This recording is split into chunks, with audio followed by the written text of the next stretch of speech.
अस्सलाम वालेकुम व्यूअर्स, कैसे हैं आप सब लोग। उम्मीद करती हूँ आप सब खैरियत से होंगे। आज मैं बना रही हूँ आलू के पकौड़े, जिसके लिए मैंने आधा किलो आलू लिए, 3 से 4 अदद मैंने मीडियम साइज़ के प्याज लिए, धनिया हरा धनिया लिया है, हरी मिर्चें ली हैं, 1 प्याली बेसन और यहाँ खुश्क धनिया इसमें ज़्यादा जाएगा। चलिए मैं आपको बना के दिखाती हूँ ये कैसे बनाते हैं। पकौड़ों के लिए अब मैं चीज़ें मिक्स करूँगी। सबसे पहले मैं डालूँगी आलू, प्याज, हरी मिर्चें, हरा धनिया और खुश्क धनिया, हरा धनिया और बेसन। हम देखें जितना हमें चाहिएगा उतना हम लेंगे, अगर ज़रूरत पड़ेगी तो बाद में भी डाल लेंगे।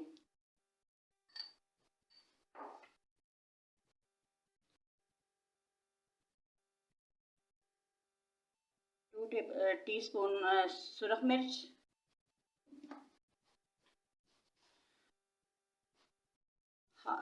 डेढ़ टीस्पून नमक।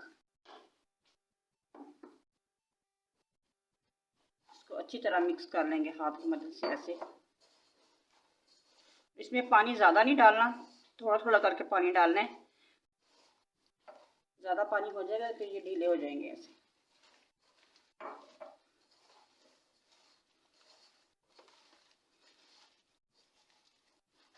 इसमें बेसन कम है, मैं और डालती हूँ।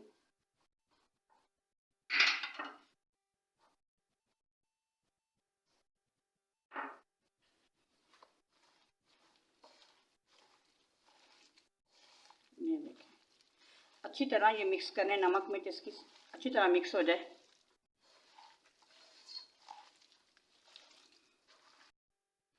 अब मैं इसमें डालूंगी दड़ा मिर्च, 1 चम्मच। दड़ा मिर्च से बहुत अच्छा टेस्ट आता है इसका और जायके वाले बनते हैं और ये बहुत अच्छे बनते हैं दड़ा मिर्च डालने से। देखिए ज़्यादा नहीं पतला करना, बस ऐसे थोड़ा सा और डालूंगी पानी में इसमें और 5 मिनट के लिए मैं इसको ऐसे छोड़ दूंगी। अगर ज़्यादा पानी डालेंगे फिर बहुत नमक पानी छोड़ता है, फिर अगर 5 मिनट रखना है फिर नमक पानी छोड़ेगा तो ज़्यादा पानी हो जाएगा। इसलिए पानी कम डाल के 5 मिनट के लिए मैं इसको ऐसे छोड़ दूंगी। उसके बाद मैं पकौड़े बनाने शुरू करती हूँ।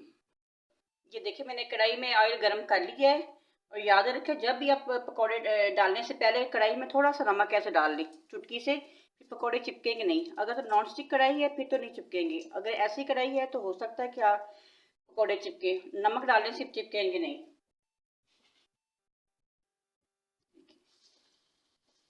मैं ज़्यादा बड़े पकौड़े नहीं डालूंगी, दरमियाने छोटे छोटे।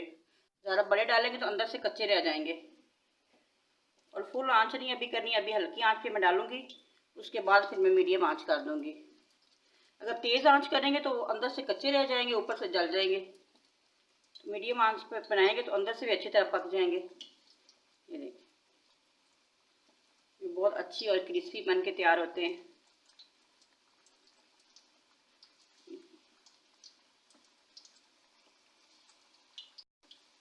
पकौड़े को डालने के बाद फौरी नहीं पलटना, इसमें कोई चम्मच वगैरह कुछ नहीं डालना।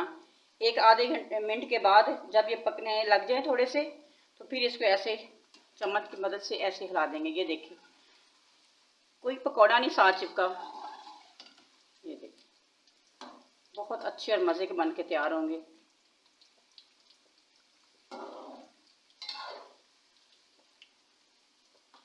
आप भी बना के खाएं, ये बरसात के मौसम में बहुत अच्छा लगता है पकौड़े खाना। आप भी बना के खाया करें, अपने घर वालों को खिलाएं। ये देखिए पकौड़े बन के तैयार हो चुके हैं। इससे ज़्यादा ब्राउन नहीं करना, फिर वो कड़वे बन जाते हैं। बस इसी कंडीशन में निकाल लेती हूँ इसको। ये देखिए माशाल्लाह कितने क्रिस्पी और मज़े के बने हैं। खुशबू भी बहुत अच्छी आ रही है इसकी। अब सबको मैं निकाल लेती हूँ।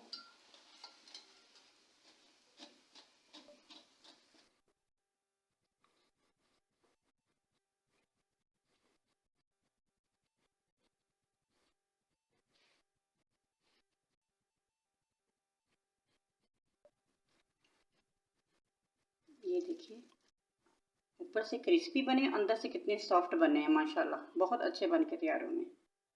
अगर मेरी वीडियो आपको पसंद आई है तो मेरी वीडियो को लाइक शेयर और मेरे चैनल को सब्सक्राइब करना ना भूलें और ये आप भी बना के इसको ट्राई करके मुझे फीडबैक ज़रूर दीजिएगा। अपना और अपने प्यारों का बहुत सारा ख्याल रखें और मुझे अपनी दुआओं में याद रखिएगा। मिलती हूँ एक नई वीडियो के साथ, तब तक के लिए मुझे दीजिए इजाज़त। अल्लाह हाफिज़।